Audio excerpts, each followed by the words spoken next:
I genuinely can't understand why more of the scientific community is not asking questions about the ongoing circulation of virus in highly vaccinated regions. Is it that they have no curiosity?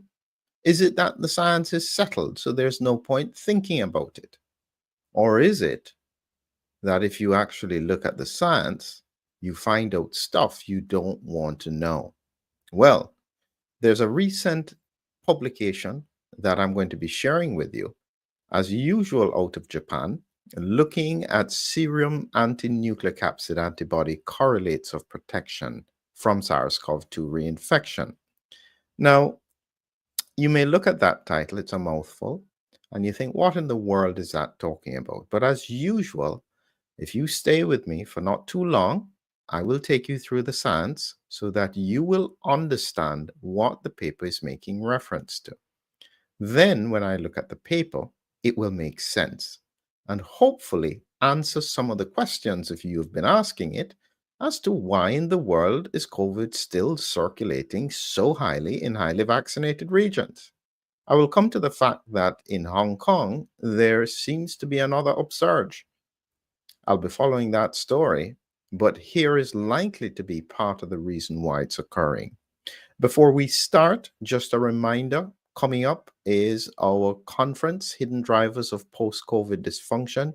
You can join us for free, and we're happy for any donations. And we're having a number of speakers and panelists. All should be fascinating and interesting. Please consider joining us in this journey of the science. So let's get back to some basic stuff. In order for you to understand what we're talking about in terms of this Japanese paper, you have to understand what it is they mean when they're talking about nucleocapsid protein, spike protein, and so on. So let's get some scientific basics in place. Remember the structure of the virus. And this is what it looks like. You can see here is the whole virus.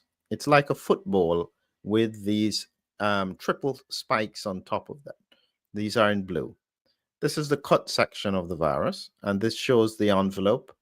And there are envelope proteins, membrane proteins, spike proteins, and inside is the nucleocapsid protein, and it's what helps to hold the viral RNA together. Remember this. This is specifically what they were testing in the context of Japan. And so this nucleocapsid is the bit that we're focused on. So that's the starting point. When we think about what we're talking about here with regards to the changes that are occurring, understanding what the nucleocapsid is critical to knowing why they were testing what they were testing for. I sometimes wonder why this research wasn't done earlier. And it may have been that it damages a narrative. That's a different issue. So let's continue with regards to the science. Now, remember the principles. When the virus infects the upper airways, like here, it then binds to cells, infects them, then it produces more viral particles and it spreads both in and out. And I've explained that the most important thing is to prevent virus from getting into the bloodstream. So even if you have a localized infection that's transient with good mucosal immunity, you will largely prevent the virus getting into the bloodstream. This is where all the problems occur. All the autoimmune issues, all the spike protein circulation, you got to keep it out of your bloodstream. That's probably the most important point. Whatever you hear, just remember, the less exposed your bloodstream is to the virus, the better off you will be.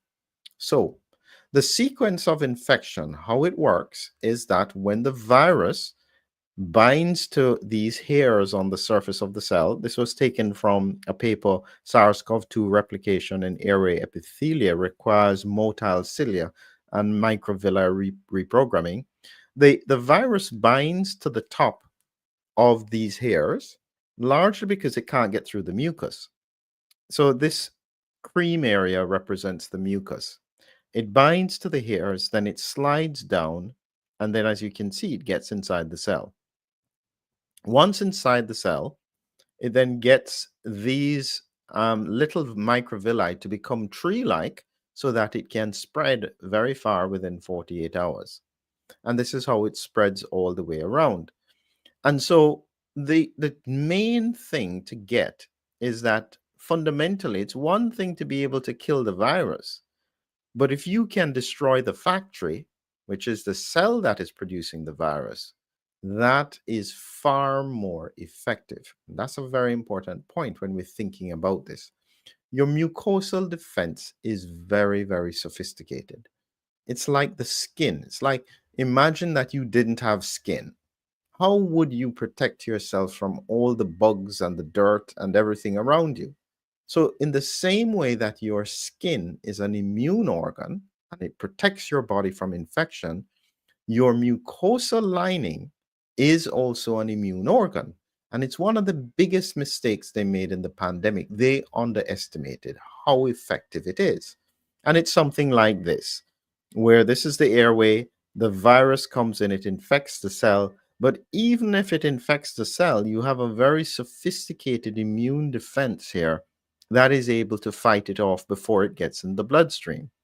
And this combination of the physical layer with the mucus, the cilia flushing it away, secretory antibodies in there to bind the virus. Even if a cell gets infected, then you have these immune cells to target it. Even if it breaks through this layer, you then have another layer of defense. A very sophisticated system. And this system is really the reason why natural immunity is so effective. And this has been one of the biggest problems in the pandemic, is that there has been not enough focus on just how effective natural immunity is, because there's a narrative that you need to get stuff in people's arms. I'll not say what it is. Now, when we look at how the virus infects cells, and this is why it's so important, this is comparing Omicron to Delta. So this is Delta at the top, Omicron down here. Omicron is what is circulating now. The problem is that the virus not only goes down the cilia and infects the cell in Omicron, but it then goes sideways as well and spreads. So Omicron seems to have a far more efficient spread along the cells than just circulating the virus.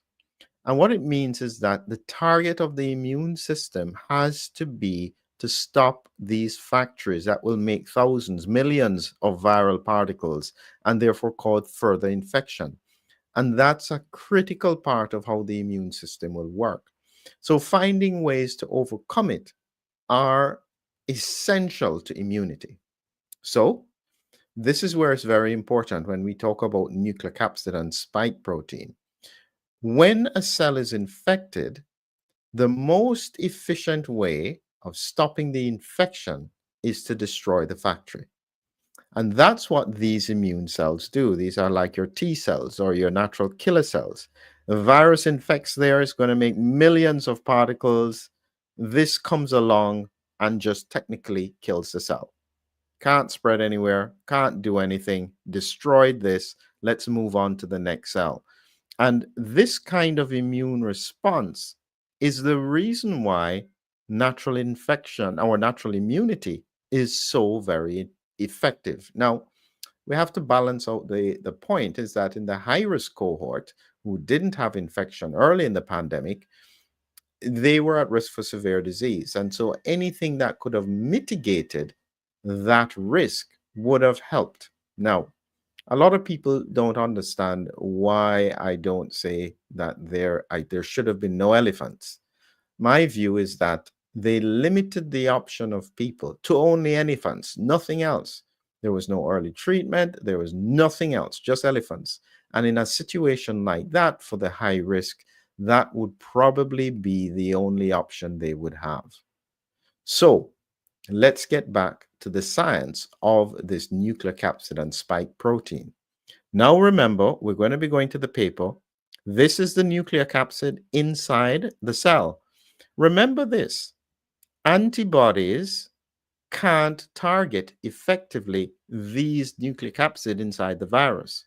The spike protein antibodies can bind to the surface of the virus if they are able to recognize it, but it can't actually get to inside the virus to bind to nucleocapsid protein. So why is it so important? It's important because these antibodies, once the virus infects the cell, they will produce nucleocapsid proteins on the surface of the cell. And so the immune system knows to target and kill that factory. And that's the mechanism. So the spike protein tends to be focused more on the surface of the virus. And this is showing you spike protein here binding to the antibodies binding to the spike protein. And this is trying to stop the virus from infecting a cell. Nucleocapsid destroys the factory. That's the difference. One is a bullet. The other one is a rocket fired from a plane to destroy the factory. And that is the critical difference between the two. So now, when we come to that question, this is now with that knowledge, let's think about what the paper was showing us. And if you're just joining us, it's again a Japanese paper. They're the only ones who seem to be asking these hard questions. Serum anti-nucleocapsid antibody correlates of protection from SARS-CoV-2 reinfection. So remember the nucleocapsid antibody. This is the best correlate for protection against SARS-CoV-2, and it only occurs if you have infection. So what they found is that higher levels of anti-N antibodies were strongly linked to reduced asymptomatic infection risk.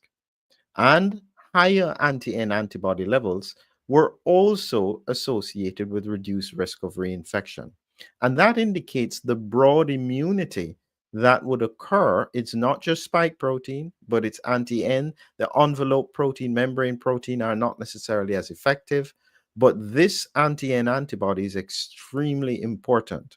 And they didn't use it in the vaccines, other than the whole virus vaccines, which were the Chinese, but even then they were not necessarily as effective.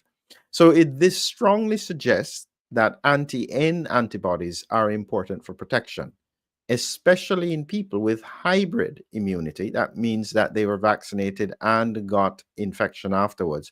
This suggests that future COVID vaccines could be improved by focusing on inducing strong anti-N antibody responses or mimicking hybrid immunity, which may offer better protection.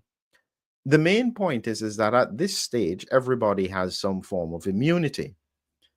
This is the reality. It's just either whether it's fully natural immunity or some variation of hybrid immunity. And what again they found in the paper is that participants who showed a fourfold or higher increase in anti-N antibody levels at their second antibody test compared with the initial test were considered newly infected, including those with reinfections. That's how they knew somebody had an infection, because this only goes up with an infection. And so they were testing this cohort and they measured the symptoms when they looked at what they described as the symptoms: malaise, chills, joint pain, headache, runny nose, sore throat, shortness of breath, gastrointestinal symptoms. All of these were considered symptomatic. And what they found is that the anti-N antibody was the best correlate of showing protection against reinfection. Now, here is some important points when they look at the antibody responses. And I think this is where it goes beyond just the highlight of the paper. In this side, you have non-hybrid. That means these were natural immunity. This was the cohort that had hybrid immunity, where they were vaccinated first. Just look carefully at what happens in terms of the newly infected for the non-hybrid versus the newly infected for the hybrid. There's a significantly weaker N antibody response than in natural infection. And this shows you that this is the primary target for the immune system. But somehow you seem to get a weaker response even after they've been infected compared to those who weren't vaccinated. That's an important observation that I've seen, and it could explain why we see further and further circulation of virus in highly vaccinated regions. The other thing that I noticed as well, and I'll make this a little bit bigger so that you can take a look at it, when they looked at what happened to the anti-N antibodies, this is number of vaccinations, 1, 0, 1, 2, 3, 4, 5. You can see that at 0 and 1, the anti-N antibodies are at their highest. But as you continue to vaccinate, it starts to gradually fall. This is not good, because we now know that the anti-N antibodies are a very strong correlate of protection. And again, this needs to be explained. Why would that be happening after vaccination? What is the mechanism? Is it that the response is too strong, spike focused, and therefore it's impacting on skewing the immune system in such a way that it's not able to respond as well? We don't know. Here is a final point that I'll make from the paper that, again, I thought was very interesting.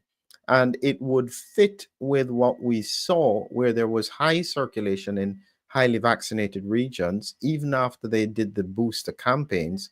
And in this here, it shows our results showed that asymptomatic infections, so they didn't have any symptoms, occurred more proportionally in newly infected individuals with hybrid immunity than those without, suggesting that the individuals with hybrid immunity possess robust protective mechanisms that effectively prevent symptom onset. That's not the right thing.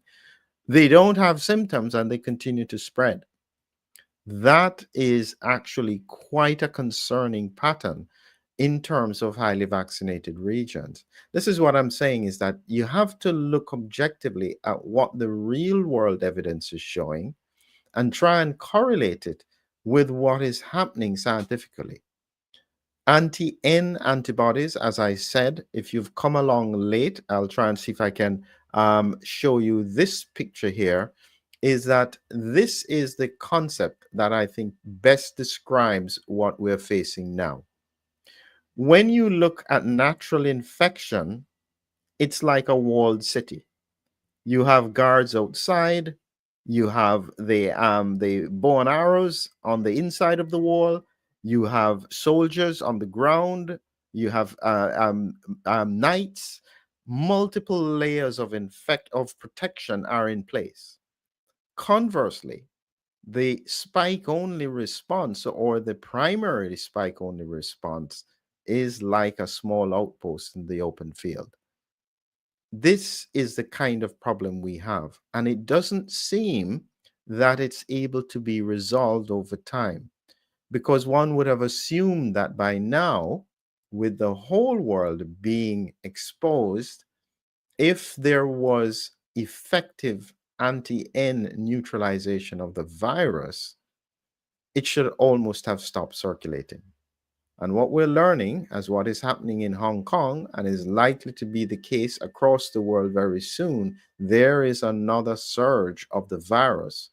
We need to understand why, and we need to find mechanisms that will try and prevent it doing long-term population damage. Hard questions ahead. But what can we do? Just keep looking at the science. Have a good evening.